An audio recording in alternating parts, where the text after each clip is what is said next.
देखो जैसे तीसरा क्वेश्चन करते हैं, क्या है बोलो, sin 2x plus cos x बराबर 0। ठीक है, देखो अब जैसे इस क्वेश्चन को करने के कई तरीके, देखो एक तरीका तो ये है कि आप sin 2x का फार्मूला लगा दें, 2 sin x cos x। लेकिन देखो उससे क्या दिक्कत आएगी, जैसे मान लो अगर मैं क्वेश्चन ये ले लेता sin 3x plus cos 5x बराबर 0, तो फिर आप समस्या में पड़ जाते, है ना। तो अब देखो इसका अच्छा मेथड देखो ये होता है इस क्वेश्चन को करने का कि cos को इधर ले लो बराबर माइनस cos x। ठीक है, अब देखो एक काम हम ये कर सकते हैं यहाँ पर कि इस साइन को cos में बदल दो, तो क्या हो जाएगा cos pi by 2 minus 2x, है ना, वही दोनों तरफ हम cos में बदल देंगे। अब देखो समस्या यहाँ बाहर माइनस है, ये बाहर वाला माइनस हटाना पड़ेगा। देखो इसका तरीका ये है, इसको लिख दे cos of pi minus x, क्योंकि cos pi minus theta minus cos theta हो जाता है। ठीक है, अब देखो cos x equal to cos alpha का फार्मूला हम लगाते हैं, बताया मैंने आपको ये सवाल sin 2x के फार्मूले से आसानी से हो जाएगा। लेकिन अगर क्वेश्चन ऐसा होगा तो फिर हमें इसी मेथड पे जाना पड़ेगा, है ना, और कोई तरीका अपने पास नहीं है ना। वैसे ये क्वेश्चन तो आप sin 2x का फार्मूला यूज कर दें, 2 sin x cos x और cos x कॉमन ले लेंगे तब भी हो जाएगा। लेकिन अगर मान लीजिए क्वेश्चन ऐसा पड़ गया तो फिर आपको यही मेथड करना पड़ेगा, इसलिए मैं आपको ये जनरल मेथड इसका सिखा रहा हूँ, ध्यान दो। अब देखो cos x equal to cos alpha, तो देखो क्या होगा, x इक्वल टू 2n पाई और प्लस माइनस अल्फा। ठीक है, अब देखो हम एक काम करेंगे, एक बार साइन प्लस ले लेंगे, क्या हो जाएगा, पाई बाई 2 माइनस 2x बराबर 2n pi plus pi minus x। ठीक है, देखो यहां से क्या होगा, ये इधर आ जाएगा, ये हो जाएगा pi by 2 minus 2n pi minus pi बराबर माइनस x प्लस 2x। देखो यहां से ये बन गया हमारा minus 2n pi minus pi by 2 बराबर x। देखो एक आंसर हमें यहां से ये मिल गया, ध्यान दो, है ना। देखो एक आंसर हमें यहां से ये मिल गया। ठीक है, अच्छा अब अगर देखो मैंने बताया था कि n के पहले का साइन मैटर नहीं करता, n के पहले आप अगर आप इसको प्लस 2n पाई लिख देंगे तब भी वो सही है, माइनस 2n पाई भी सही है, और अगर आप इसको प्लस 2n पाई लिख देंगे तो उसमें भी यहाँ पर कोई मिस्टेक नहीं मानी जा सकती। ठीक है, देखो अब अगर यहीं से मैं माइनस साइन लेता हूँ तो क्या होगा, देखो पाई बाई 2 माइनस 2x बराबर 2n पाई और minus of pi minus x। देखो ये हो गया पाई बाई 2 माइनस 2x बराबर 2n pi minus pi plus x। ठीक है, देखो क्या होगा, यहां से सबको एक तरफ ले आओ, तो pi by 2 minus 2n pi plus pi x plus ये हो जाएगा 3x। ठीक है, pi by 2 minus 2n pi plus pi बराबर होगा 3x। देखो यहां से ये हो जाएगा 3 पाई बाई 2 माइनस 2n पाई बराबर 3x। देखो यहाँ से x की वैल्यू हो जाएगी 1/3 ब्रैकेट में 3 पाई बाई 2 माइनस 2n पाई। देखो ये एक और आंसर हमारे क्वेश्चन का आ गया। देखो हमारे क्वेश्चन में कुल मिला के 2 आंसर आ गए, है ना, एक आंसर ये, एक आंसर ये। अब हो सकता अगर आप दूसरे मेथड से कर दे तो इसका आंसर कुछ और बनता। देखो चेक करते हैं, देखो किसी और मेथड से भी करके देखते हैं। ठीक है, देखो जैसे मान लीजिए हमारे पास ये 2 आंसर देखो यहाँ पर निकले हैं, इन आंसर को चेक करने पहले। ठीक है, इसको हमने लिखा cos pi by 2 minus theta लिख सकते हैं, ये साइन थीटा होता है, ये cos पाई माइनस x हो गया। अब cos x equal to cos alpha है, तो x equal to 2n pi plus minus alpha. एक बार देखो हमने यहाँ से प्लस साइन ले लिया। ठीक है, देखो क्या हुआ, प्लस साइन हमने यहाँ से लिया जब, तो ये x की देखो वैल्यू यहाँ पर हमको मिल गई। ठीक है, एक बार देखो हमने यहाँ से माइनस साइन ले लिया। ठीक है, तो क्या हुआ, देखो pi by 2 minus 2n pi plus pi बराबर ये हो गया 3x। देखो यहाँ से ये हो गया 3π/2 माइनस 2nπ, देखो x हो गया 1/3 3π/2 माइनस 2nπ। देखो ध्यान दो, अगर हम इस क्वेश्चन को ऐसे करते, इसमें लगाते formula 2 sin x cos x plus cos x बराबर 0, ठीक है। और मान लीजिए मैं cos x को कॉमन लेता तो हो जाता 2 sin x प्लस 1 बराबर 0। देखो इससे एक आंसर आता cos x बराबर 0, तो x equal to 2n plus 1 π/2। देखो π/2 के ऑड मल्टीपल आते हैं।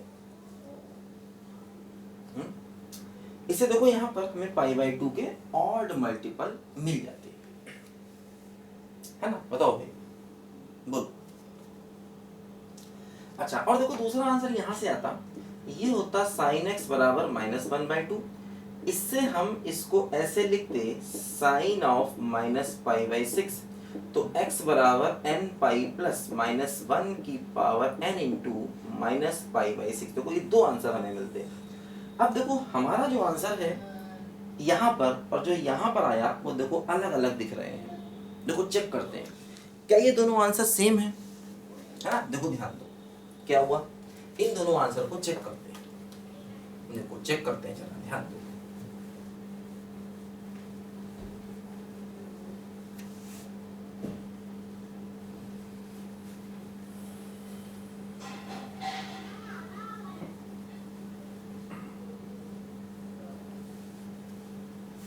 ठीक है, देखो ध्यान दो। देखो जैसे यहां से अगर हम -π कॉमन ले लें तो हो जाएगा 2n प्लस 1 π/2 बराबर x। देखो यहां से आपको क्या क्या आंसर मिलेंगे, जैसे n को 0 रखोगे तो x मिलेगा π/2, n को 1 रखोगे तो मिलेगा 5π/2, 2 रखोगे है ना, n को 1 रखोगे तो मिलेगा 3π/2, 2 रखोगे तो 5π/2 -3π/2 एंड सो ऑन। देखो ऑड मल्टीपल। देखो यहाँ पर n को 0 पुट करोगे तो x की वैल्यू मिलेगी -π/2, n को 1 रखोगे तो x की वैल्यू मिलेगी, बोलो क्या, n को 1 रखोगे तो क्या होगा, देखो माइनस का 5π/2 है ना, n को -1 रखोगे तो मिलेगा 3π/2। देखो वही आंसर सारे यहां से मिल रहे हैं जो यहां से मिल रहे हैं लगभग। इसमें भी आपको यही सब आंसर मिलने वाले हैं, है ना, π/2 को ऑड मल्टीपल, और इससे भी आपको जो आंसर मिल रहे हैं वो π/2 के ऑड मल्टीपल ही मिल रहे हैं, ध्यान दो, है ना। बोलो, क्योंकि देखो ये क्या हो जाएगा, है ना, ये नंबर देखो एक्चुअली क्या है, ये 4n प्लस 1 π/2 है ना। इसको ऐसे भी लिख सकते हैं 4n प्लस 1 π/2। तो यहां से भी देखो आपको π/2 के ऑड मल्टीपल मिलेंगे, जैसे n को -2 रखेंगे तो -3π/2 मिल जाएगा, ठीक है, और यहाँ से ही वही मिल रहे हैं। तो ये दोनों आंसर एक तरीके से सेम है। एक्चुअली क्या है ना, ये क्या है, इसको हम ऐसे भी लिख सकते हैं, ये हो गया 4n प्लस 1/2 इंटू -π, है ना। तो मतलब इसको ऐसे भी लिख सकते हैं 4n प्लस 1 इंटू -π/2, है ना, 4n प्लस 1 इंटू -π/2 इसको हम लिख सकते हैं। देखो ये भी एक ऑड मल्टीपल है, ऑड मल्टीपल ऑफ π/2, है ना। देखो ये भी आपका एक ऑड नंबर है, ऑड मल्टीपल ऑफ π/2। देखो जैसे n को 0 पुट करोगे तो 1 हो जाएगा, n को 1 पुट करोगे 5 हो जाएगा, n को 2 पुट करोगे 9 हो जाएगा, n को -1 पुट करोगे, है ना, तो देखो ये हो जाएगा -3, है ना। इस तरीके से देखो यहाँ पर हमें ये सारे आंसर मिलेंगे, ठीक है। बोलो, n को 0 पुट करोगे तो -π/2 हो जाएगा, n को 1 पुट करोगे तो देखो ये 5π/2 हो जाएगा। वही चीज देखो यहाँ पर ये 4n प्लस 1 π/2, है ना। अब देखो ध्यान दो जरा, यहाँ पर क्या हो रहा है, जैसे इसमें हमें n की वैल्यू, x की वैल्यू π/2 भी मिल रही है ना। x की वैल्यू देखो यहाँ पर हमें π/2 भी मिल रही है, n को 0 पुट करने पर x हो जाएगा π/2, ठीक है। देखो यहाँ पर हमें क्या हो रहा है, अगर हम n को 0 पुट करेंगे तो -π/2 मिलेगा, n को 1 पुट करेंगे तो देखो क्या मिलेगा यहाँ पर, ध्यान दो, n को अगर हम 1 पुट करेंगे तो माइनस का 5π/2 मिलेगा, n को -1 पुट करेंगे, है ना, जैसे मान लो अगर हम इसमें n को -1 पुट करते हैं तो x इक्वल टू क्या हो जाएगा, -3 इंटू -π/2, देखो यहाँ से 3π/2 मिल रहा है ना। देखो क्या हो रहा है यहाँ पर, x की वैल्यू यहाँ से π/2 नहीं मिल रही, x की वैल्यू +π/2 देखो यहाँ से हमें नहीं मिल रही, हम n को कुछ भी रख लें, है ना। तो एक वैल्यू जो π/2 है देखो वो यहाँ पर मिसिंग है। अच्छा चेक करते हैं वो वैल्यू यहाँ तो नहीं कवर हो गई कहीं, ये भी होता है कई बार कि एक जगह से जो वैल्यू मिसिंग है क्या पता वो वैल्यू दूसरी जगह कवर हो जाए, है ना, क्योंकि आंसर अलग अलग तरीकों से करेंगे और अगर हमने अपना क्वेश्चन बिल्कुल सही किया है तो कोई दिक्कत नहीं है, आंसर हमेशा ही सही मिलेगा, ध्यान दो, है ना। तो एक जगह से जो वैल्यू मिसिंग है वो दूसरी जगह कई बार कवर हो जाती है। देखो जैसे अगर हम फॉर एग्जांपल यहाँ पर, है ना, n को 0 रखें तो क्या मिलेगा, देखो n को 0 पुट करोगे तो x इक्वल टू 3 कटेगा, देखो x की वैल्यू π/2 यहाँ से कवर हो गई, जो वैल्यू x की π/2 यहाँ छूटी वो देखो यहाँ पर कवर हो गई π/2, n को 0 पुट करेंगे तो देखो x इक्वल टू अपना भी π/2 मिल जाएगा, ठीक है। और देखो अगर हम n को यहाँ पर फॉर एग्जांपल 1 रखें तो देखो अब इससे भी हमें अलग अलग आंसर मिलेंगे, है ना, x की वैल्यू यहाँ से भी हमें बहुत सारी मिलेंगी और x की देखो वैल्यू यहाँ से भी बहुत सारी मिलेंगी, फिर वही चेक करना पड़ेगा कि वैल्यू सेम आ रही है कि नहीं, है ना। तो लेकिन अलग अलग मेथड से जो अगर हमने क्वेश्चन सही किया, कोई गलती नहीं करी तो आंसर्स बिल्कुल हमेशा सही आएंगे, है ना। देखो जैसे यहाँ पर अगर मैं n को 0 पुट कर दूं तो n को 0 अगर मैं पुट कर दूं तो x की वैल्यू -π/6 आएगी।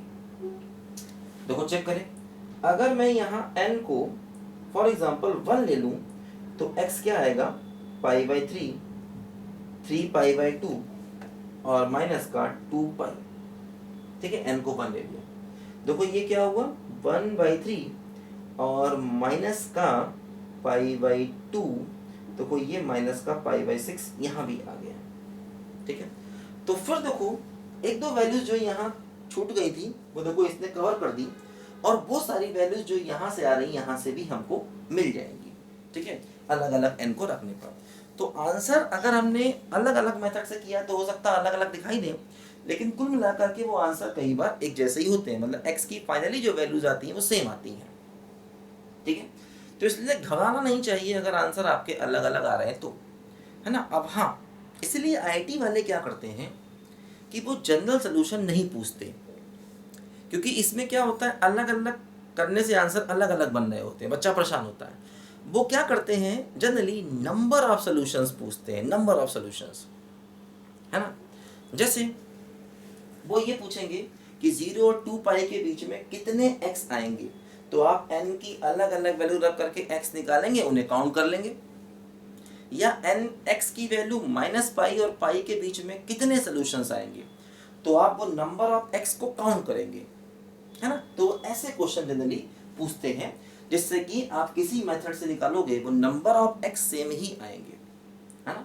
आप किसी मेथड से करोगे वो नंबर ऑफ x हमेशा जो आएंगे वो बिल्कुल सेम ही आएंगे, चाहे किसी मेथड से आप कर लीजिए। जैसे मान लो इसी क्वेश्चन में वो कहता कि find number of values of x in -π to π। मान लिया वो कहता कि -π और π के बीच में x की कितनी वैल्यूज आएंगी, -π और π के बीच में x की कितनी वैल्यूज आएंगी। देखो अब जैसे मान लो अगर मैं ये क्वेश्चन इस मेथड से करता तो देखो हमें ये दो आंसर मिले थे, है ना। इसको हटा देते हैं, रुक जाओ, इसको हटा देते हैं,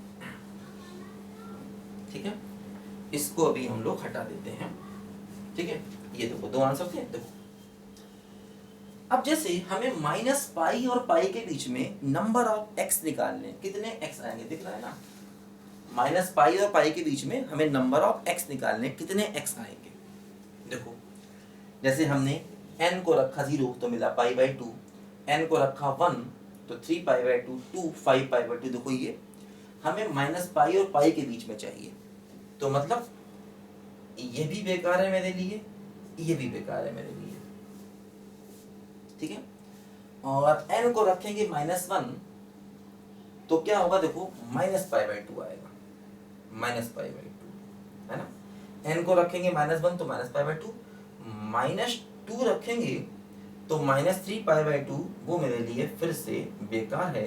तो यहाँ से दो आंसर मिले, क्या क्या मिला देखो, π/2 और -π/2। अब देखो इसमें रखो, अगर मैं n को रखता हूँ 0, मान लीजिए इसमें अगर मैं n को रखता हूँ 0, तो x की वैल्यू मिलेगी -π/6, ये मैं ले सकता हूँ, ठीक है। अगर मान लो मैं n को रखता हूँ 1, देखो क्या मिलेगा, n को रखो 1 तो क्या मिलेगा, पाई प्लस -1 की पावर 1 -π/6, तो पाई और प्लस π/6 है ना, ये पाई से आगे चला गया, मेरे काम का नहीं है, ठीक है। अच्छा, अगर मान लीजिए मैं n को रखता हूँ -1 इसी में, तो क्या मिलता, -π प्लस -1 की पावर -1 -π/6, तो हो जाता -π, और ये माइनस ही रहता, तो माइनस माइनस प्लस हो जाता π/6, और देखो ये हो जाता -5π/6, ये मुझे लेना होता, ये सही है, -5π/6 ये इन दोनों के बीच में है, ठीक है।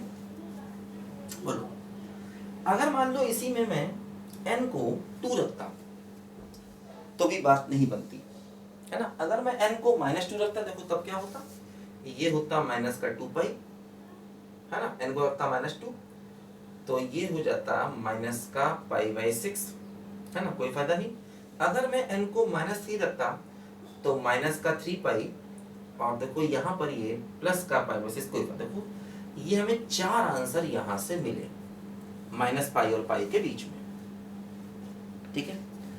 तो इसलिए अब अगर आप -π और पाई के बीच में यहाँ से आंसर निकालेंगे तब भी वही 4 मिलेंगे। तो कैसे, अब मैं इन दोनों इक्वेशन को लेता हूँ, मान लीजिए अब देखो हमें दूसरे मेथड से ये 2 आंसर मिले थे, है ना, हमें देखो दूसरे मेथड से ये 2 आंसर मिले थे। जैसे कि मान लो अगर n को रखेंगे 0 यहाँ पर, तो x मिलेगा -π/2, n को रखेंगे 1 तो बात नहीं बनेगी, n को रखेंगे -1, n को रखेंगे -1 तो प्लस का 2π और माइनस का π/2, है ना, तो बात नहीं बनेगी, ठीक है। यहाँ से हमें यही अकेला आंसर मिला, -π और पाई के बीच में। n को रखेंगे 1 तो कोई फायदा नहीं, n को रखेंगे -1 तब भी यहाँ पर देखो कोई फायदा नहीं, ठीक है। तो ये -π और पाई के बीच में नहीं है, इसलिए इसको नहीं लेंगे, ठीक है। इस पे आ जाओ, n को रखा 0 तो क्या मिलेगा देखो π/2, ठीक है। n को रखो 1 तो क्या मिला देखो -π/6 मिला, ठीक। n को रख दो 2 तो क्या मिला देखो 1/3, 3π/2 और -4, तो 1/3 माइनस का 5π/2, तो देखो माइनस का 5π/6, तो ये वही मिल गया है यहाँ से भी, ठीक। देखो ये वही 4 आंसर फिर से हमें मिल गए जो हमें इस इक्वेशन से मिले थे। तो इसलिए आईटी वाले क्या करते हैं, वो number of values of x between 2, जैसे यहाँ पर कह दिया number of values of x between -π to π हमसे पूछा, तो आप किसी भी मेथड से करोगे आपके आंसर फाइनली वही आने वाले हैं, है ना। तो इसलिए आईटी वाले जनरल सोल्यूशन नहीं पूछते, वो number of values of x पूछते हैं। देखो जनरल सोल्यूशन पूछने में एक दिक्कत ये भी होती है, बच्चा क्रॉस चेक कर लेगा। जैसे मान लो आपने ये आंसर निकाला, मान लो ऑप्शन में उसने ये आंसर दे दिए, तो आप इस आंसर में जैसे मान लीजिए n को 0 पुट करके देखें तो -π/2, अब देखो -π/2 हमारे क्वेश्चन को सेटिस्फाई करेगा। अगर हम x को -π/2 रख दें तो रिजल्ट 0 आ रहा है, इसका मतलब ये आंसर सही है। जैसे मान लो मैं n को 1 रख दूं तो -5π/2, अब -5π/2 सेटिस्फाई करेगा, मतलब ये आंसर सही है। तो इसलिए जनरल सोल्यूशन वो नहीं पूछता है, क्योंकि बच्चा ऑप्शन को देखकर क्रॉस चेक कर सकता है। जैसे आप उसमें n की स्पेशल वैल्यू डाल दो और देखो आपके क्वेश्चन को सेटिस्फाई करेगी जो x आएगी। तो इसलिए वो number of values of x पूछते हैं, जिससे कई सारे मुद्दे उनके सॉल्व हो जाते हैं एक साथ। तो ये बात ध्यान देना, इसलिए मेथड कई बार अनमैटर हो जाता है। आप परेशान मत हो। ऐसे किताबों में जनरली क्या होता है, आपने एक मेथड से किया एक आंसर निकलता, दूसरे मेथड से किया दूसरा आंसर निकलता, लेकिन मैंने बताया कि कैसे वो आंसर सेम होते हैं। एन की वैल्यूज रखने से जो फाइनली एक्स आते हैं वो सेम होते हैं कई बार, है ना। और आईटी जो सवाल पूछता है वो number of values of x पूछ लेता है, तो उससे वैसे भी ये प्रॉब्लम खत्म हो जाती है हमेशा। तो ध्यान देना, अगर इस टाइप का क्वेश्चन है साइन और कॉस को ऐड करते हैं, तो मैंने बताया कि वो जो दूसरा वाला मेथड मैंने यहाँ किया था कि कॉस को एक तरफ लेकर दोनों को कॉस में बदल दिया और उससे हमारा जो आंसर निकलता है वो ज़्यादा अच्छा मेथड माना जाता है, क्योंकि यहाँ पर वो कुछ भी लिख सकता है, ध्यान दो। इसलिए ये मेथड sin 2x का फार्मूला रखने वाला यहाँ तो काम आ गया, लेकिन ये हर जगह काम नहीं आता। लिखो जरा बच्चों पहले ध्यान से इसको।